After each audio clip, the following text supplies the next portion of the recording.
Кайрылуу күн, құрметті серіктестер, команда бүгін міне Ақтөбе қаласында.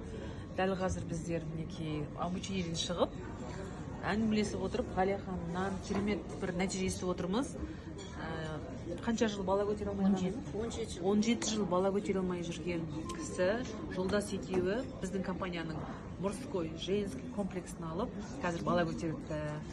Өз аузынан естігенді. Ғалия ханым. Түркияда мен хиджабы жасатқан келіншегім.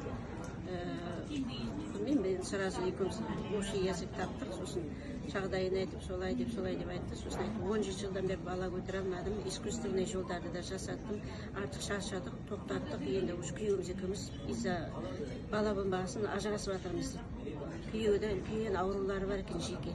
Сосын мен айттым, бірінші Аллаға тәуекел ет, сосын жақсы үйіңе барып ойлан, не сондай жерде істеймін, өзім продукцияны жүрегіммен жақсы көрдім, қабыл еттім деп осындай жолдарын түсіндірдім, осындай варианттарын. Жақсы деді, сразу ертеңіне маған хабар берді, давайте деп күйеуім келісті, қанша ақша керек, қандай продукция керек, бізге алдырып беріңіз. Бірден ақшасын да аударды, сөйтіп 2 рет менен товар алды. Күйеуімнің де аурулары көп, оған да қырғын товар алды.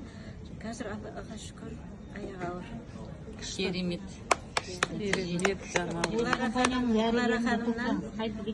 Компанияның